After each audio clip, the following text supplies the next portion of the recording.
tutaramenya ikintu na kimwe kuri Yesu, hari ikintu cyari mu mitima yacu twaramukunda.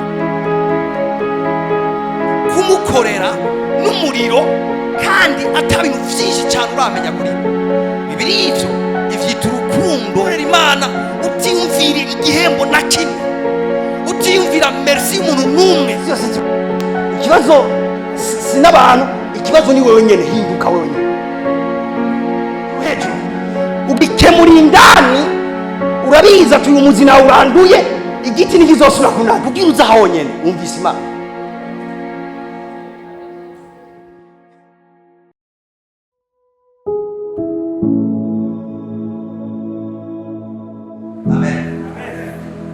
Nagomba rero tujye mu byandiko, ashaka kubasanga izo munsi.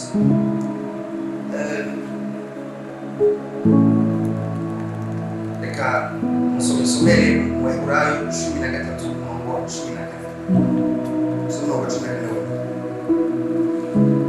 Munega n'amatwi akarishe usomere muto. Kuko hano tutafise igisagara kizokwamaho, ariko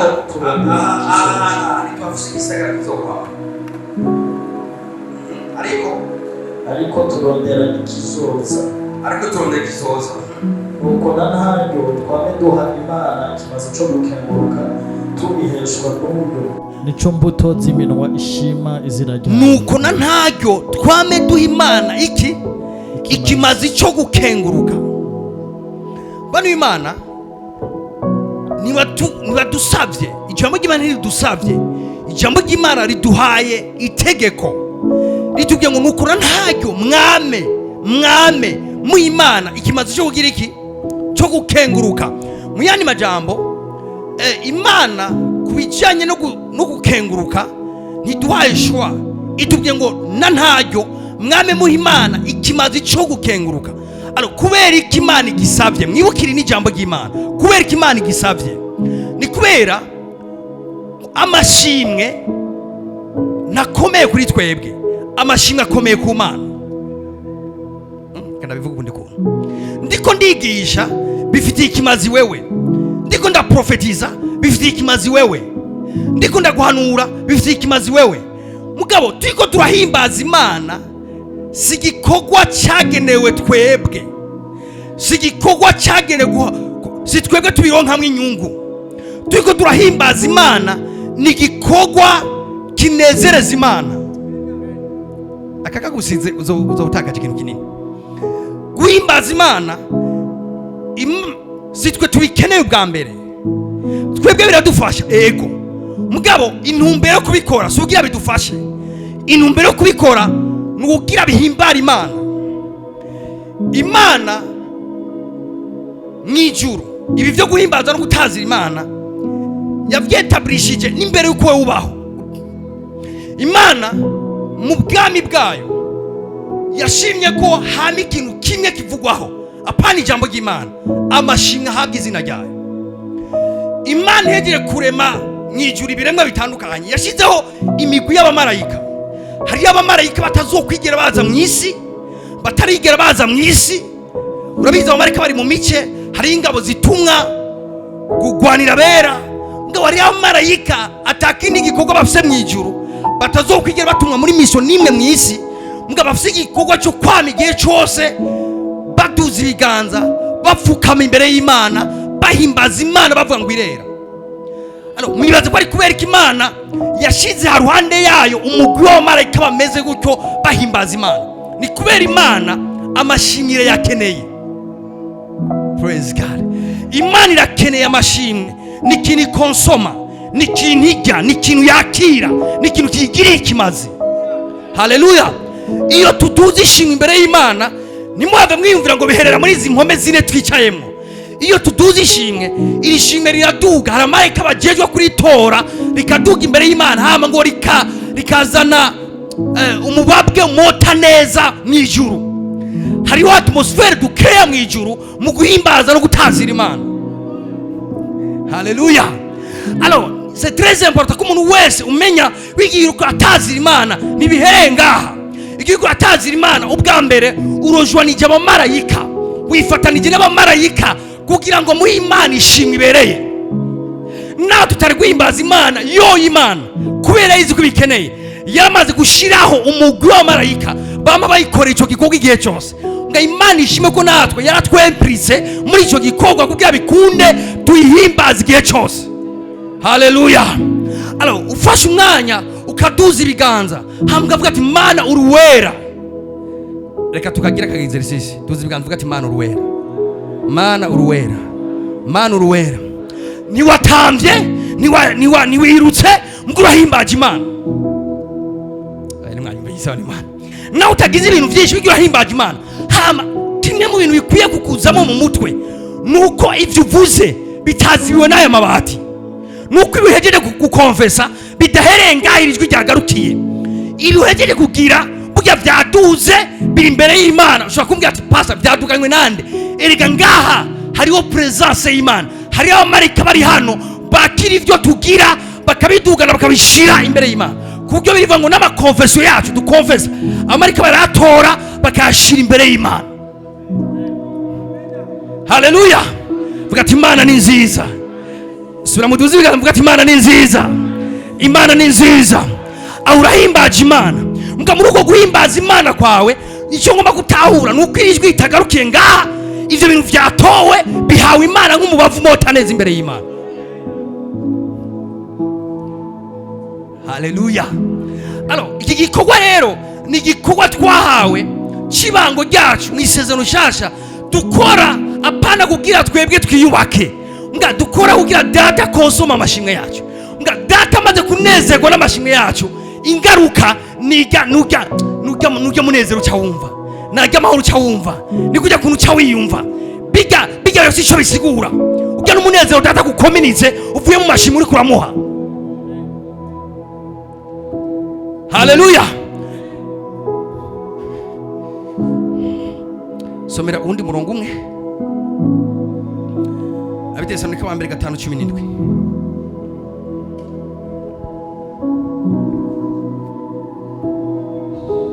musenge ubudasiba, musenge ubudasiba, mwame mukenguruka muri byose. Umviriza, mwame mukenguruka muri byose, gukenguruka no gushima. Mwame mukenguruka imisi yose kuko ico ari Imana ibagomba ko muri Kristo Yesu. Kuko ico ari Imana ibagomba ko. Twese tuvuga ati ni Imana ingomba ko.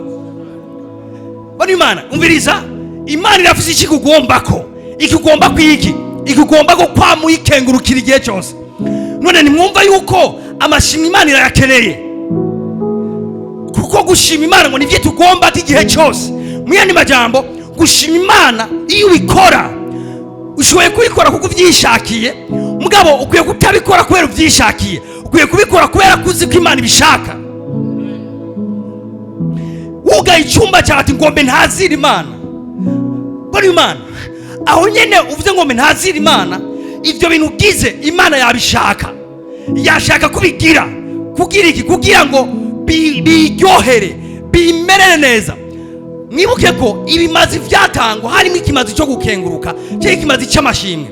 Kimwe mu bimazi vyanezereza Imana cyane ni ikimazi cyo gukenguruka no gushima.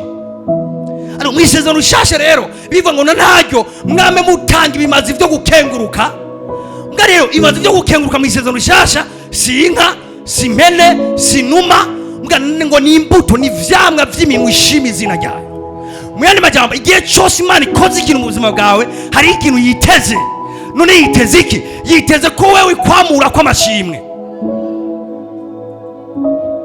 Mugabane Imana iraryoshe. Mwimibaza ko Imana ishobora kudukorera ibintu byinshi mbwa ikacikurindira ko gusa kuyishimira.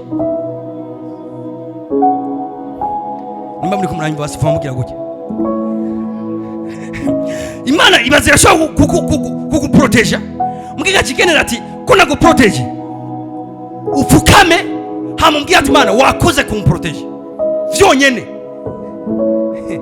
Imana ishobora kugugura umuryango hamigaje gukina kintu cyonyene bita ikimazi cyo gukenguruka cyonyene. Haleluya. Somera undi murongo umwe Zaburi 50:23.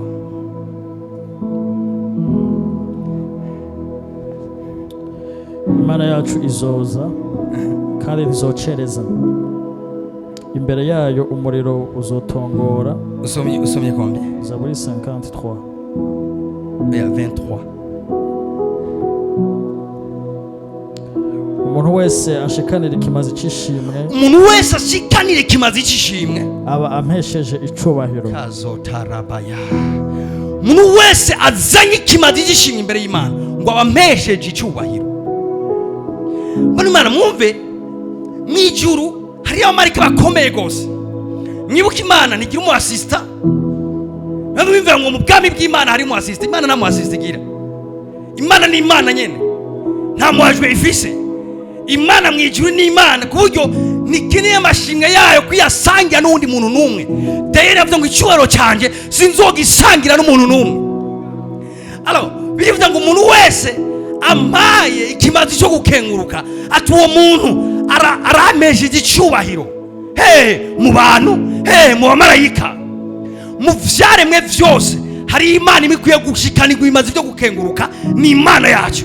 Rero udugije amaboko yawe hamugashima Imana, canke ndaza kwinjira mu buzima bwa misi yose ingene tubaho nga ingiye cyose ufashe ikintu bita gukenguruka Imana, gushimira Imana, hamugatanga ishimwe ku Mana. Ivyo Imana ivuga ngo umpesheje icyubahiro, umpesheje icyubahiro. Hallelujah. Okay, now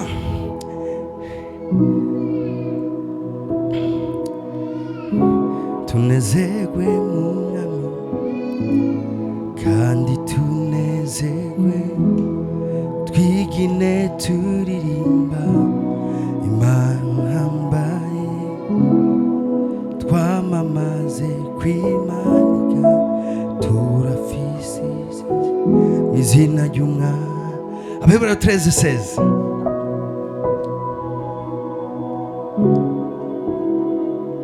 Imvirize ahantu rero ngoma ntangure kwinjira. Abaheburayo 13:16. kugira neza no kugira ubuntu ntimukavyibagire. Kugira neza no kugira ubuntu ntimukavyibagire, kuko ibimazi bimeze bityo ari byo bihimbara Imana. Gahunda kugira neza no kugira ubuntu navyo nibimazi. Ngo kandi nibimazi bigira iki? Bihimbara Imana. Aho kantakaza uzobona akaje nyene. Subiriramo neza. Kugira neza no kugira ubuntu ntimukavyibagire, kuko ibimazi bimeze bityo ari byo bihimbara Imana. Kuko ibimazi bimeze gutyo navyo nivyo bihimbara umutima w'Imana. Alors ngomba kubinyiza ahantu ivyerekeye guhimbaza Imana nimubifate nk'ishaka naka yo guhimbaza Imana. Guhimbaza Imana ni ubuzima bwacu bwa misi yose. Ingene ubaho, ivyo uvuga, ama initiative yawe, ivyo ukora, ivyo vyose biriko bihimbaza Imana, biriko bihicubahira Imana, canke biriko biriba icubahira Imana. Iyo ukoze ibintu vyiza ku Mana biha icubahiro nk'umwana wayo, iyo udaciye mu nzira zayo ku Mana bima icubahiro. Alors birivuze ngo kugira neza n'ubuntu, ibi nabyo nibimazi bihimbara Imana. Biroroshe kugira ubuntu bisigura iki? Ni gihe cyose ugirira ibintu umuntu atamerita. Igihe utoye umuntu ukamugirira ibintu atagusabye, atanamerita, cyangwa gusabye mugatamerita, hamukabimugirira, umugiriye ubuntu.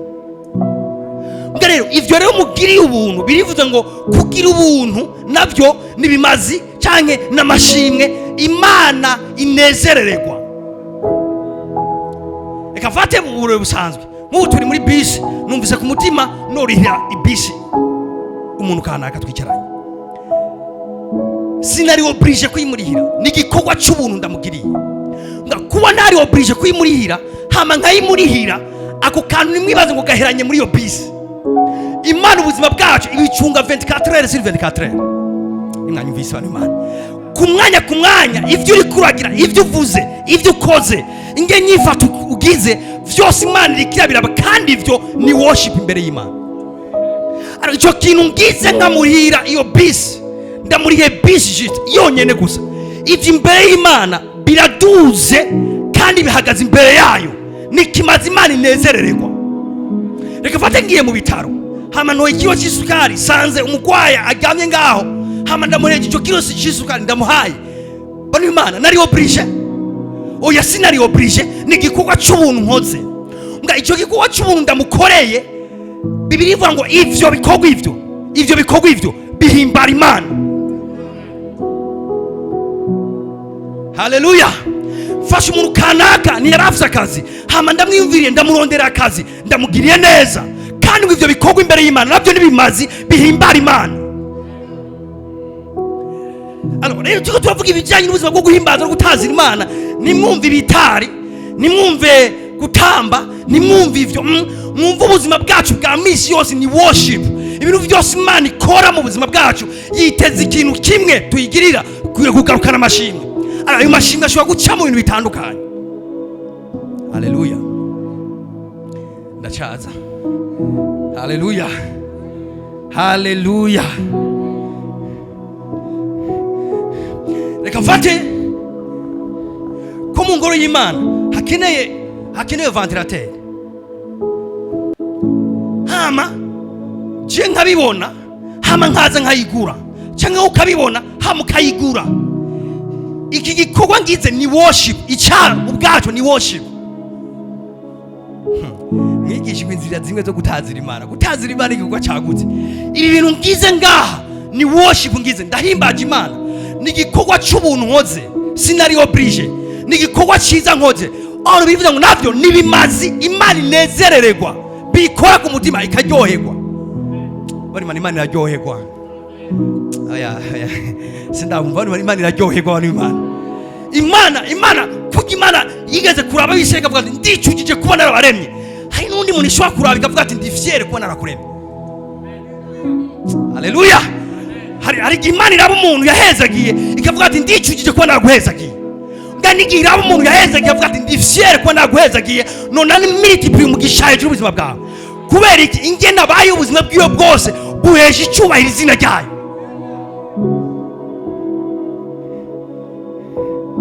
Haleluya. Somere aha kuri seze nyene.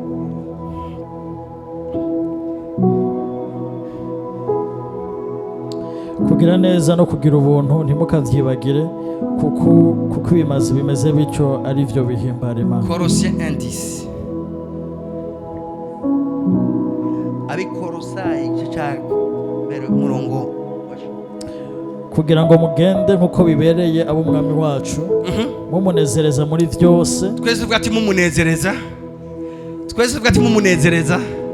Hari abantu bategura bavuga hajye nyuma bavuga ati tumunezereza muri byose.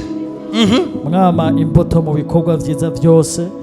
Umviriza ingene mumunezereza, tumunezereza mu kwama imbuto z'ibikorwa byiza byose. Mugwizwa no kumenya Imana. Bigwizwa no kumenya Imana.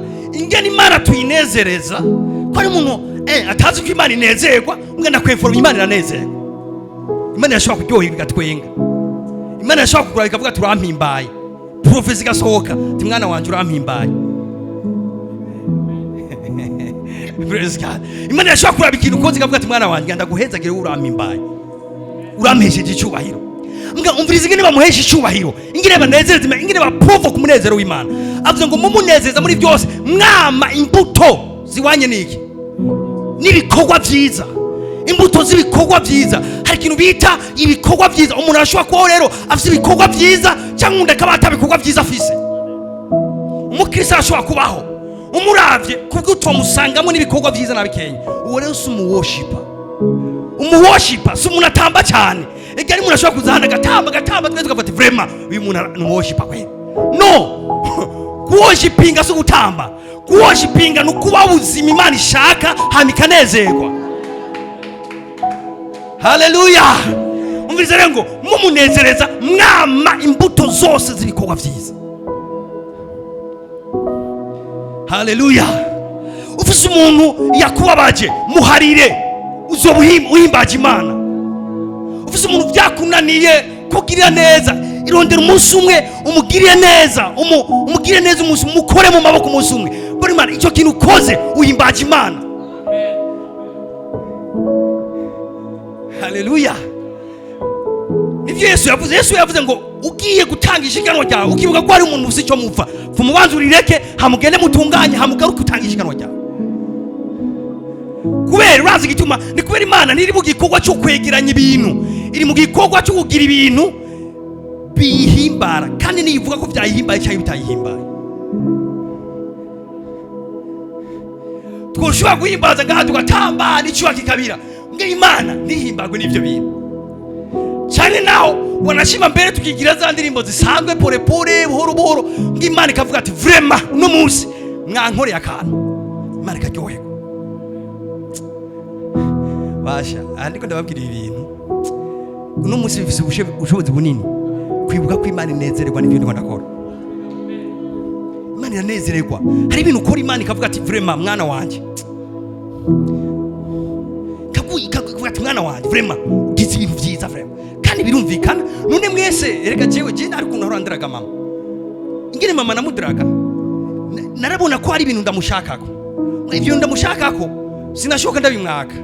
Naca ngenda nkoza amasahani, nkanagura imeza, nkanagura akabati, kagira ibintu byose, hamagaje tanga umwana afise n'uyu, amavuze ati umwana afise n'uyu, nkaje ati mama ndashaka kakana.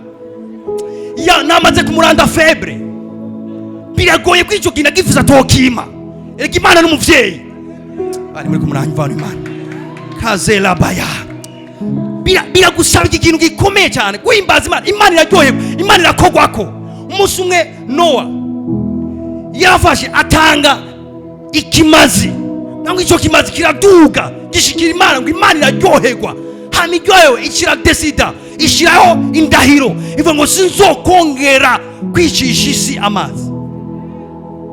Kubera iki yanezerewe, yatanze ikimazi, Imana iranezerwa. Ndakubise idini ryose ribabwira ko Imana ari giti, Imana si giti. Imana ifite amahemo, Imana iraryoherwa, Imana uyikoze kirakogwako. Ukwezi kw'icyenda guteka ibintu bikomeye. Haleluya!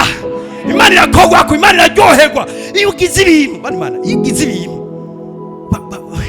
wowe ubihagaze imbere ukabona wikoranye umutima uri pure, uzohore ufata akanya gatonye wiyumvire ingene Imana ikiri enjoying ibyo bikorwa.